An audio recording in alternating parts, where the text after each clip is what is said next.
इंदौर के central jail में आज उच्च स्तरीय निरीक्षण किया गया। हाईकोर्ट न्यायमूर्ति विजय कुमार शुक्ला और वरुण कपूर ने कारागार की आंतरिक व्यवस्थाओं, सुरक्षा इंतजामों और सुधारात्मक कार्यक्रमों की प्रगति का मूल्यांकन किया। अधिकारियों के साथ बैठक कर अधोसंरचना, प्रशिक्षण गतिविधियों और बंदियों की सुविधाओं से जुड़े विभिन्न पहलुओं पर विस्तार से चर्चा की। भ्रमण के क्रम में न्यायमूर्ति शुक्ला ने कारागार परिसर के संवेदनशील स्थलों का निरीक्षण करते हुए व्यवस्थागत पहलुओं की जानकारी ली। उन्होंने मृत्युदंड कक्ष की संरचनात्मक स्थिति और निगरानी तंत्र के बारे में अधिकारियों से विवरण प्राप्त किया। प्रशासन ने अवगत कराया कि वर्ष 1996 के बाद यहां किसी भी दोषी को दंड फांसी नहीं दी गई है। इसके साथ ही उन्होंने उत्पादन इकाइयों का अवलोकन किया, जहां निरुद्ध व्यक्ति बर्तन निर्माण और दरी तैयार करने का कार्य सीख रहे हैं। इन गतिविधियों के माध्यम से बंदियों को व्यावसायिक दक्षता प्रदान की जा रही है, जिससे रिहाई उपरांत उन्हें रोजगार के अवसर मिल सके। दौरे के दौरान नव स्थापित वीडियो कॉन्फ्रेंस सुविधा का भी उद्घाटन किया गया, जिससे न्यायिक सुनवाई की प्रक्रिया अधिक पारदर्शी और सुरक्षित बन सकेगी। देखिए, हमारी कुल जो कैपेसिटी है वो 31,000 के करीब है, जो सैंक्शन हमारी स्ट्रेंथ है फॉर कीपिंग प्रिजनर्स, और जो वर्तमान में परिरुद्ध हैं, कल का लॉकअप 42,000 के करीब था। तो इस मान से हमारी अब ओवरक्राउडिंग 35.13% होती है, तो जैसे मैंने बोला राष्ट्रीय औसत 34% के बहुत करीब है। 120 बैरक बन रहे हैं, जिसमें से कुछ बन गए हैं और कुछ अपने फाइनल स्टेजेस में है। तो ऐसी अपेक्षा है कि इस वित्तीय वर्ष के अंत तक हमारी बैरक सभी तैयार हो जाएंगी, या फिर उसके 1-2 महीने बाद तक। तो वो 120 बैरक के निर्माण से एक की कैपेसिटी 20 होती है, तो 240 का और वृद्धि होगी, तो हम राष्ट्रीय औसत से भी नीचे आ जाएंगे, जो एक गर्व की बात है हमारी। सबसे ओवर क्राउडेड जेल कौन सा होगा आपके साथ? वो तो कई जेलों में अधिक लोग हैं, मैं एग्जैक्ट फिगर तो आपको नहीं दे पाऊंगा, बट यस, बहुत से रिवा गया था, मेरे युवा में काफ़ी परिरुद्ध हैं।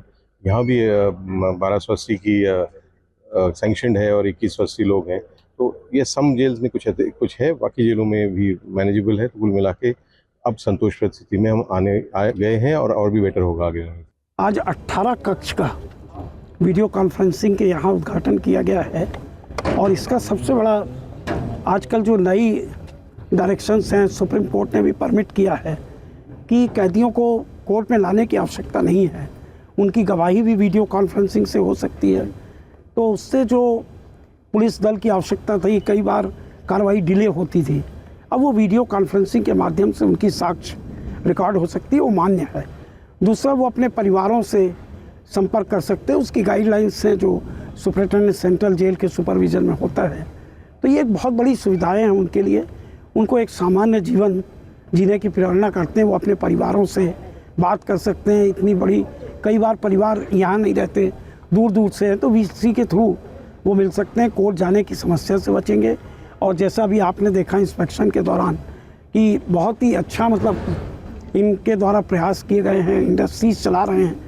तो ये लोग कल जब यहाँ से मुक्त होकर जाएंगे, तो निश्चित ही रूप से हमारे समाज की जो मेन स्ट्रीम है, उसमें ये आसानी से अपना सामान्य जीवन सामाजिक जी सकेंगे। तो ये एक बहुत ही बड़ा कार्य हुआ। निश्चित ही रूप से हमारे जेल के सभी अधिकारी, हमारे डायरेक्टर जनरल प्रिजन, ये सब बधाई के पात्र हैं इसके लिए।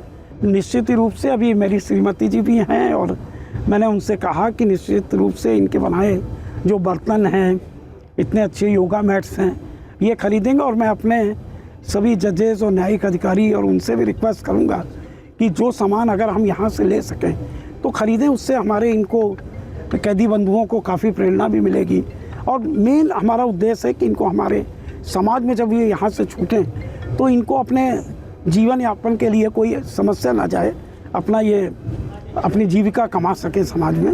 निरीक्षण के बाद स्पष्ट हुआ कि कारागार में सुधार और आत्मनिर्भरता पर विशेष ध्यान दिया जा रहा है। न्यायिक और प्रशासनिक अधिकारियों ने भविष्य में सुविधाओं के उन्नयन तथा पुनर्स्थापन कार्यक्रमों को और सुदृढ़ करने की आवश्यकता पर जोर दिया।